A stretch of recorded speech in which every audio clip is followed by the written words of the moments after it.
कुछ बदलाव कर सकें, कुछ चेंज कर सकें तो वो क्या होगा? जल्दी से छोटे में बजट में। आई डोंट थिंक लाइक अच्छा ना, लोडिंग वाला चल रहा है। कि अगर यूथ पढ़ेगा तो वो चीज़ें समझेगा। संस्कृति हमारी है और हमारी संस्कृति में जो ऐसी है, हम सभी को एक दृष्टि से देखते हैं और सबको मतलब देवता। और वो इंक्लूड करना हाँ। चाहिए। क्या नाम है आपका? राजा यादव। क्या बनना चाहते हैं आप? हम पॉलिटिशियन बनना चाहते हैं आगे। तो इसलिए पूछा था मैंने। आप अंदर घुसोगे देन यू विल सी कि गवर्नमेंट कुछ नहीं कर रहा है, गवर्नमेंट इज फेलिंग ब्रो। आपका फेवरेट पॉलिटिशियन कौन है? लालू यादव। कई जन से हमें मिले हैं, उन्होंने बोला sorry we are not comfortable, एक अलग एक्सेंट में। हम भी ग्रुप के साथ होते तो हम भी वही बोलते। सबको इक्विटेबल फायदा होना चाहिए। जो टैक्स पेयर्स है उनकी वैल्यू की भी मनी होनी चाहिए। तो कहीं ना कहीं में गुस्से में क्यों?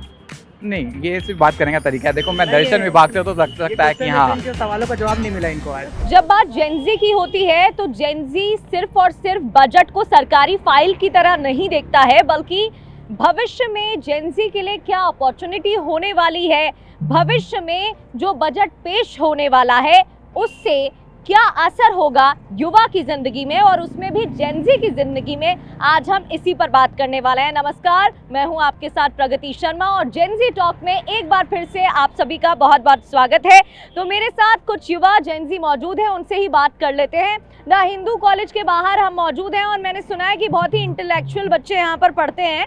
आपसे शुरुआत में करती हूँ, घर से पैसे तो मिलते होंगे? जी मैम, बिल्कुल घर से पैसे मिलते हैं मंथली बेसिस पे। तो क्या नाम है आपका और कहाँ से हैं आप? अब मैम मेरा नाम गोविंद द्विवेदी है, मैं रायपुर छत्तीसगढ़ से हूँ। ओह, छत्तीसगढ़ से हैं। तो फिर पैसे हर महीने मिलते होंगे। कितने पैसे मिलते हैं? मैम डिपेंड करता है। अगर नॉर्मल मंथ चल रहा है तो 5000 to 6000 मिलते हैं मंथली दिल्ली एक्सपेंडिचर के लिए। मतलब दिल्ली जैसी मेट्रोपॉलिटन जगह पर काम चल जाता है पाँच में? मैं मतलब 5-6,000 apart from my PG rent, और बाकी जितने मैं रेंट पे करता हूँ उधर उधर सब एक्सक्लूड करके 5000 मेरे खर्चे के लिए पॉकेट मनी के रूप में। ज्यादा ही है। जी मैम। लेकिन फिर भी हमेशा ये तो लगता ही है कि यार अगले महीने थोड़ा से और पैसे ज्यादा होने चाहिए, लगता है कि नहीं? बिल्कुल मैम, हमेशा लगता है, क्योंकि मतलब हमेशा आप कई दोस्तों के साथ जाते हैं, कुछ भी शॉपिंग करने जाते हैं तो आपको हमेशा लगता है कि काश और पैसे होते तो आप और चीज़ें खरीद सकते थे, तो लगता तो है मैम। अच्छा, हम बजट की बात कर रहे हैं। आप जानते हैं 1 फरवरी को देश का, भारत का बजट पेश होगा। जी ma'am, ji ma'am, ji ma'am.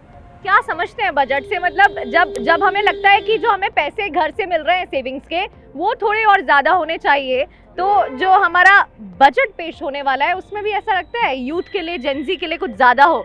Yes ma'am, of course हमें लगता है, क्योंकि मतलब मैं कॉलेज की बात कर लूँ तो मुझे लगता है कि जैसे डीयू का जो बजट है वो बहुत ज़्यादा नहीं है, जेएनयू का बजट है वो बहुत ज़्यादा नहीं है, तो इनके बजट में बढ़ोतरी होनी चाहिए। जितना हम अपनी यूनिवर्सिटीज़ को फंड करेंगे, जितना हम एजुकेशन में पैसे लगाएंगे, उसमें रिटर्न ऑन इन्वेस्टमेंट सबसे ज़्यादा है मैम। देखिए, बजट में सबसे पहले जैसे शिक्षा व्यवस्था है, आज सबसे अगर किसी चीज़ पे टैक्स है तो एक शिक्षा व्यवस्था पे लगा दिया गया है, जो कि हम चाहते हैं ये अगर कम हो तो यूथ को बहुत ज़्यादा इनसे बेनिफिट मिलेगा।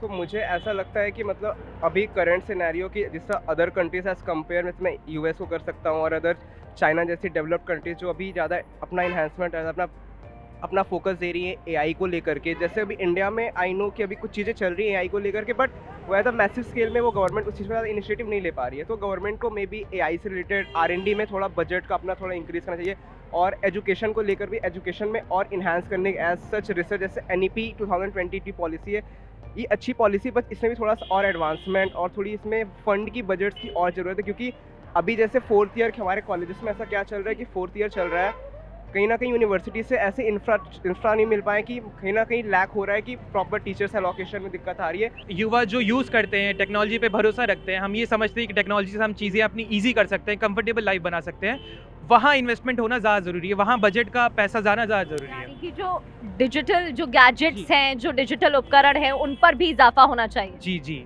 बजट एज आई मीन मेरा बहुत बायस्ड ही हो सकता है, but I would probably invest in education more and public education आजकल काफ़ी डिफंड हो गया है एंड पब्लिक एजुकेशन का हाल बहुत बुरा है, तो I would probably fund more into public education too. अगर आपको अपॉर्चुनिटी मिलती है, मौका मिलता है बजट में कुछ इंक्लूड करने का, like actually government like budget बना रहा है कि हाँ इसमें देंगे, बट यू नो ट्रांसपेरेंसी एकदम नहीं है। गवर्नमेंट बना रहा है, सबको पता है, बट यार I am from like government college, आपको गवर्नमेंट में इतना पैसा दे रहा है, बट आप अंदर घुसोगे देन यू विल सी कि गवर्नमेंट कुछ नहीं कर रहा है, government is failing bro. Like disable लोग के लिए गवर्नमेंट बहुत चीज़ कर रहा है, बट आप असली में घुसोगे ग्रास रूट में, देन यू विल सी कुछ नहीं है, कुछ एफर्ट्स नहीं है दिखा रहे गवर्नमेंट। तो संडे बजट देखेंगे आप? जी हाँ, मैं हर बार बजट देखता हूँ, मतलब अभी से स्टार्ट तो किया ही दिया है मैंने, क्योंकि बजट जो है लाइक सभी को देखना चाहिए, मेरे तो सुझाव है ये। क्योंकि अगर आप देश को नहीं जानोगे अपने, और आप ये नहीं जानोगे कि जो आपके चुने हुए लोग हैं वो किधर पैसा खर्च कर रहे हैं, तो आप शायद एक अच्छे नागरिक नहीं हो पाओगे कि आप किसी पे सवाल उठा सको। आपको क्या लगता है सबसे ज़्यादा जॉब, स्किल या गाइडेंस, किस पे ज़्यादा फोकस होना चाहिए? तो मेरे हिसाब से क्योंकि स्किल पे, क्योंकि स्किल कहीं ना कहीं इंडिया में स्किल की लैक काफ़ी है, क्योंकि अदर कंट्रीज़ को मैं कंपेयर कर रहा हूँ राइट नाउ, अगर उनके किसी के पास स्किल है तो वो अपना खाना पीना अपनी कमाई खुद से कर सकता है आज के टाइम पे। Ma'am skill is very important, कि अगर स्किल रहेगी तो हम बेटर जॉब कहीं भी ले सकते हैं, लाइक इंडिया में फिर कहीं भी बाहर। और जो गवर्नमेंट फंड कर रही है अभी इंस्टीट्यूशंस को, वो बहुत कम है इन कंपैरिजन टू वेस्ट, क्योंकि हम अगर उधर देखें तो कितनी ज़्यादा फंडिंग होती है रिसर्च को लेके, लेकिन अभी इंडिया में वैसा बिल्कुल स्कोप नहीं है। इवन JNU या फिर DU का इस साल फंड कट गया थोड़ा, और JNU में तो बहुत हालत ख़राब है। तो मुझे लगता है कि स्किल पे ज़्यादा फोकस करना चाहिए। हालांकि NEP आई है, उसके ज़रिए कुछ नए नए कोर्सेज इंक्लूड किए गए हैं, पर वो कोर्सेज उतने रेलेवेंट नहीं है जितना मतलब जैसा पेपर पे दिखाया जा रहा है। लाइक हम क्लासेस करते हैं और वो ऐसा हो जाता है कि बहुत मोनोटोनस हो जाता है, सिर्फ एग्ज़ाम के लिए वो प्रिपेयर कर रहे हैं और वैसा हो रहा है। तो मुझे लगता है कि जो बजट है उसको थोड़ा लाइक इंस्टीट्यूशन को और देना चाहिए, ताकि रिसर्च वगैरह में वो हो पाए। मतलब जेंसी के लिए सबसे इम्पोर्टेंट यही है कि जो एजुकेशन सेक्टर है या फिर जो कॉलेज को फंड आता है उसे इंक्रीज करना चाहिए। जी जी बिल्कुल बिल्कुल। अच्छा, एक बात बताइए, आपको क्या लगता है, युवा क्या सोचते हैं? जेंजी को लगता है कि सरकार के लिए जेंजी सिर्फ नंबर है, या फिर वाकई में जो योजनाएं लाई जाती हैं उसे ग्राउंड पे इम्प्लीमेंट किया जाता है? मेरे ख्याल से सरकार जेंजी को एज अ वोट बैंक देखती है, और अगर एजुकेशन को बेटर करना है तो हमें एक ऐसी सोसाइटी बनानी चाहिए जहां एजुकेशन इस बेसिस पे ना दिया जाए कि कौन प्रिविलेज घर से आता है, कौन अनप्रिविलेज घर से आता है। एजुकेशन इस बेसिस पे देना चाहिए कि उनकी एबिलिटी क्या है। स्किल्स की आपने बात की, तो युवा जॉब फोकस्ड इसलिए नहीं हो गया है क्योंकि वो चाहता है जॉब फोकस्ड होना, जॉब फोकस्ड इसलिए हो गया क्योंकि उसकी मजबूरी है जॉब फोकस्ड होना। भारत जैसे देश में जहाँ 350 करोड़ की आबादी है और ज़्यादातर लोग अमीर वर्ग में नहीं आते हैं, लोग अपने नेसेसिटी पे जी रहे हैं, और एजुकेशन एक माध्यम बनता है कि हम अपने आप को उस रेखा से बाहर लेकर के आएँ। तो सरकार को एजुकेशन इस वे में देना चाहिए कि सबके लिए एक्सेसिबल हो, सबको बराबर और अच्छी शिक्षा मिले। अच्छा, एक दिन का अगर आपको वक्त मिलता है, या एक दिन का क्यों, अगर आपके हाथ में ऐसी अपॉर्चुनिटी होती कि इस बार बजट में आप एक चीज़ तो ऐसी होती जो जेंजी के लिए ज़रूर इंक्लूड करते, तो वो क्या होती? अगर मुझे मौका मिलता बजट में कुछ इंक्लूड करने का, तो मैं सबसे पहले सरकारी स्कूलों पे काम करूँगा, और सरकारी स्कूलों के टीचर्स को इतना ट्रेन करूँगा ताकि सरकारी स्कूल के बच्चे और प्राइवेट स्कूल के बच्चों में कोई फ़र्क ना रह जाए। वेरी नाइस, क्लेवर आंसर, बहुत अच्छा। तो ये ज़्यादा फोकस करने वाले हैं, क्योंकि हम लोग आजकल प्राइवेट स्कूल में ही जो बच्चे पढ़ते हैं वही आगे निकल रहे हैं। आज हिंदू कॉलेज में भी देखा जाए तो वही बच्चे आ रहे हैं जो ज़्यादातर प्राइवेट स्कूल से पढ़े हैं। ये चीज़ होनी नहीं चाहिए, सरकारी और प्राइवेट में कोई फ़र्क नहीं रहना चाहिए। यानी कि रेशियो उतना ही होना चाहिए जितने प्राइवेट स्कूल से बच्चे आ रहे हैं, तब समझ में आएगा कि जो योजनाएं लाई जा रही हैं उसका कितना असर ग्राउंड पर होता है। अगर बजट अच्छा नहीं आया सो आई डोंट थिंक मैं इस चीज़ को ज़्यादा जस्टिफाई करूँगी, क्योंकि बजट अभी भी अच्छा नहीं चल रहा है, और बाद में भी अगर अच्छा नहीं आया तो I will say the same कि आई थिंक कि हमारे को थोड़ी इम्प्रूवमेंट चाहिए। And as we say Nirmala Sitharaman is our finance minister, so काफ़ी चीज़ पे अच्छा भी होने वाला है। हर्ड कि अप्रैल में सिगरेट्स एंड ऑल पे बिल्कुल बैन लगने वाला है, which is very good, because काफ़ी ज़्यादा चल गया है स्मोकिंग एंड ड्रिंकिंग, यूथ भी ज़्यादा कर रहा है आजकल। सो आई विल से कि अगर ये चीज़ें बैन भी हो रही है तो ये भी चीज़ें अच्छी ही हैं हमारे लिए। बहुत सारा पैसा हर साल ऐसे रोड्स इंफ्रास्ट्रक्चर डेवलपमेंट में होना चाहिए, ऐसे लॉन्ग टर्म विजन होना चाहिए in infrastructure development, in the sense that हर साल रोड बनाई जाती है, फिर अगले साल ऐसे sewers you know like something और द अदर ख़राब हो जाता है, तो फिर मतलब हर साल नई रोड बन रही है और उतना पैसा वेस्ट हो रहा है। तो मतलब ऐसे लॉन्ग टर्म विजन रखे कि कि ये रोड हमारी 10 साल तक चल पाएगी, 15 साल तक चल पाएगी, तो फिर इसके अंदर टैक्स पेयर्स का मनी बहुत सेव होगा एंड वो जो बचा हुआ मनी है वो और वेलफेयर स्कीम्स एंड और लाइक बेनिफिट कर सकता है to the rest of the community. देखिए मेरी टॉप प्रायोरिटी होगी युवाओं को लेके, क्योंकि भारत एक ऐसा देश है जहाँ सबसे ज़्यादा युवा हैं। तो मुझे लगता है सरकार का ही यही दायित्व है कि वो युवाओं पे ज़्यादा फोकस करे, ऐसी स्कीमें लाएं जहाँ की युवाओं को रोज़गार मिल सके। अब रोज़गार के लिए कई लोग ऐसे बोल देते हैं कि सरकार क्या ही देगी, कई युवा नहीं आए, पर मेरी कहना सिर्फ यही है कि सरकार की ये पूर्ण दायित्व है कि उन्हें युवाओं को अच्छी जगह लगाए। वो ये ना करे कि राम मंदिर बना दिया, धर्म बना दिया तो वहाँ लगाए, बल्कि उन पैसों के लिए अगर वहाँ यूनिवर्सिटी खोल देते और युवाओं के लिए रोज़गार देते या कोई कंपनी वहाँ खोल देते, क्योंकि वो बहुत लाइक अडानी अंबानी, ये बहुत सारी चीज़ें हैं, तो वहाँ कोई कंपनी भी खोल सकते थे, गवर्नमेंट सेक्टर भी वहाँ कुछ बन सकता था, क्योंकि ऐसा नहीं उद्योग नहीं बन सकता है। अगर उद्योग बन जाता तो वहाँ रोज़गार मिल सकता था राम मंदिर की जगह, और जितना पैसा राम मंदिर में खर्च हुआ उतना आराम से बन जाता और उद्योग और क्या नाम प्रोडक्शन मिलता भारत को। तो मुझे लगता है कि सरकार का जो बजट आएगा उसके अंदर युवाओं को लेके मद्देनज़र रखना चाहिए युवाओं को, और उनके लिए जो है अच्छी सी योजनाएं होनी चाहिए। तो ये जो योजनाएं आती हैं वो ग्राउंड पर इम्प्लीमेंट होती हैं या सिर्फ बैनर तक रहती हैं? ये जो है बहुत पेचीदा सवाल है, क्योंकि ये देखो सब जानते हैं कि जो योजनाएं आती हैं वो ग्राउंड पे इम्प्लीमेंट नहीं होती हैं, क्योंकि इसका मैंने हाल ही में पढ़ा, एक उसमें आ रखा था खबर में कि एक है शायद पटना में है, कहाँ बिहार वगैरह में, कि एक वो है मेडिकल कॉलेज के लिए जिसका उद्घाटन प्राइम मिनिस्टर नरेंद्र मोदी जी ने किया था, और उसका सिर्फ गेट बना हुआ है, और आई गेस 1 या 1.5 साल हो चुका है पूरा, और उसका सिर्फ गेट ही है जो उसका पूरा वो गेट होता है, अंदर का कुछ बना ही नहीं है। तो मतलब ये बहुत बड़ा सवाल है कि आपने क्या किया, 1.5 साल आपने खाली छोड़ दिया, आपने एक ईंट नहीं रखी उसकी नींव के लिए, आप उद्घाटन करके चले गए, तो ये बहुत बड़ा सवाल छोड़ देता है। और ये बिल्कुल सच बात है कि हाँ, सिर्फ ये लिखित में आ जाती हैं कि हाँ यहाँ खर्च कर देंगे, पर वो खर्च होता नहीं है। जहाँ खर्च होता है बस एक झूठे बयान देखने को मिल सकते हैं कि सरकार ने ये कर दिया। हमारे जो युवा है वो आज के समय में मेंटल हेल्थ पर भी बहुत फोकस्ड रहते हैं, और जो आने वाला बजट है आपको लगता है उसमें मेडिकल क्षेत्र में भी ध्यान देना चाहिए? बिल्कुल ध्यान देना चाहिए, क्योंकि आज के समय में इतना ज़्यादा सिलेबस है, ओवर लोडेड हो जा रहा है, क्लासेस हो रही हैं, 5 बजे छोड़ा जा रहा है क्लास लेने के बाद, और फिर अगर कोई दूर से आ रहा है फिर इतना ज़्यादा ट्रैफिक इशू। तो ये सारा जो सिलेबस का करिकुलम है नया जो बनाया गया है NTA के द्वारा, ये काफ़ी ज़्यादा ब्रॉड है, तो हमें मेंटल हेल्थ पे ज़रूर काम करना चाहिए।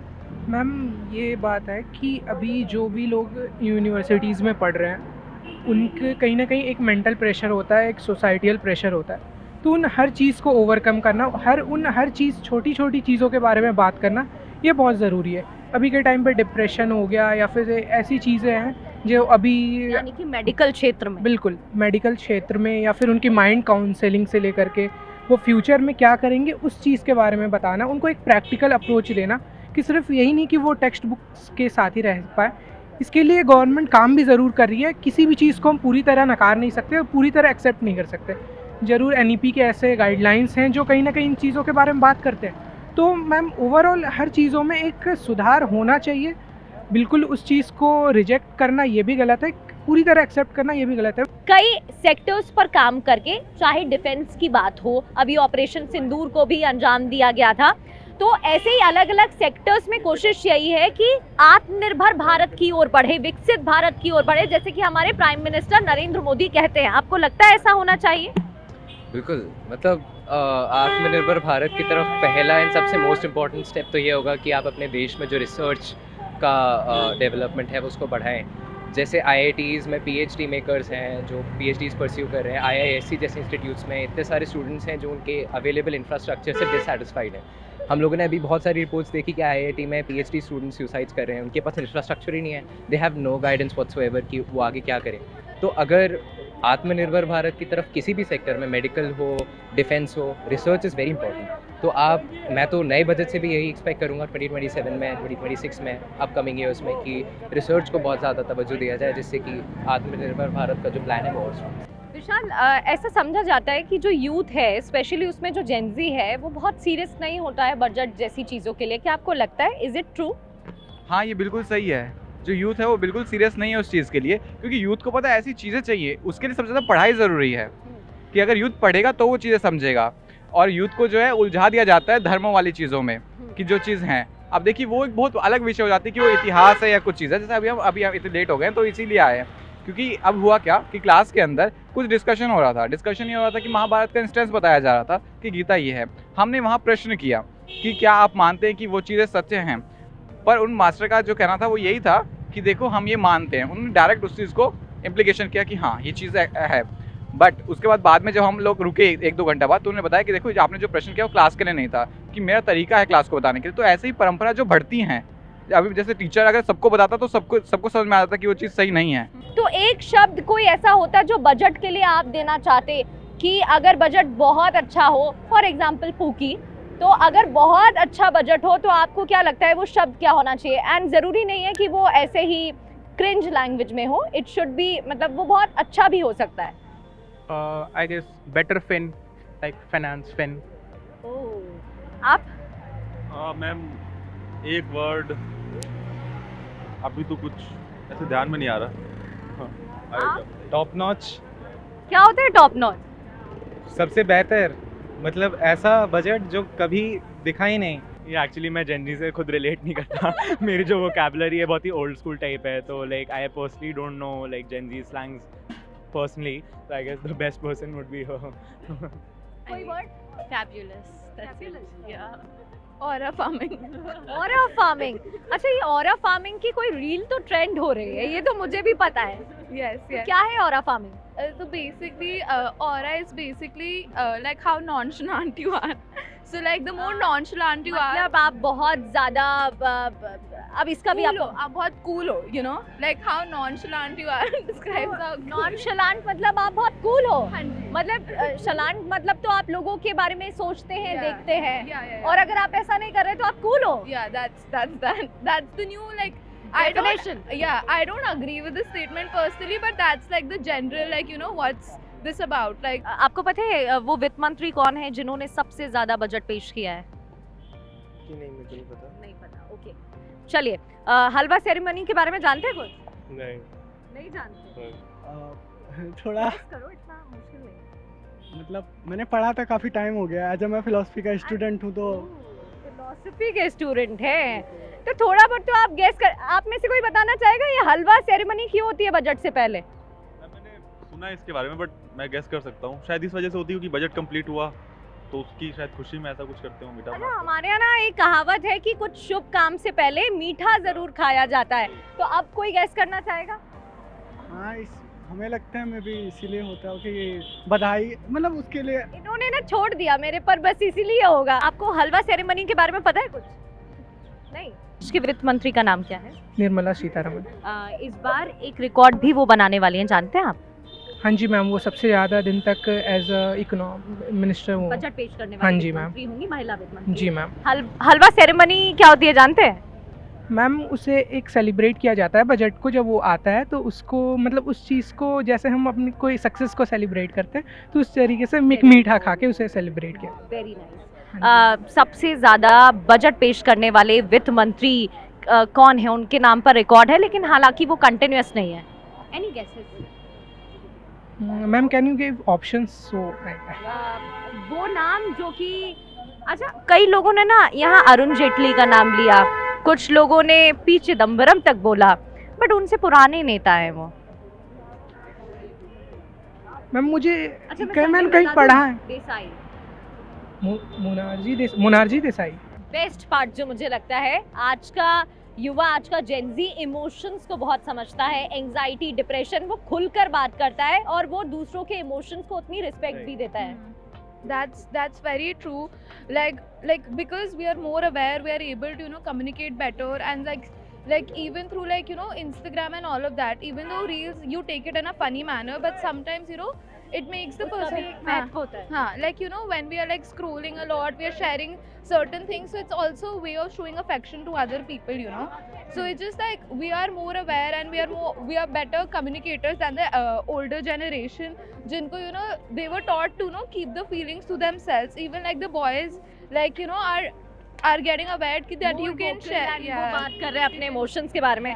तो आज हमने अलग अलग स्टूडेंट से बात की, छात्रों से बात की, जेनजी से बात की, एंड सबके अलग अलग व्यूज़ थे, लेकिन एक कॉमन बात जो हमें समझ में आई, एजुकेशन, मेडिकल क्षेत्र, डिफेंस, इसके अलावा स्पोर्ट्स, रिसर्च एरिया में, और खास तौर पर AI पर काम होना चाहिए, डिजिटल उपकरणों पर काम होना चाहिए, जिससे कि आने वाले समय में जब गैजेट्स ज़्यादा से ज़्यादा उपलब्ध उनके पास हो जाएंगे तो आसानी होगी। जेन ज़ी का कहना है कि वो आने वाले समय में अपना भविष्य खुद बनाएंगे, उसके लिए वो काम भी कर रहे हैं, मेहनत भी कर रहे हैं।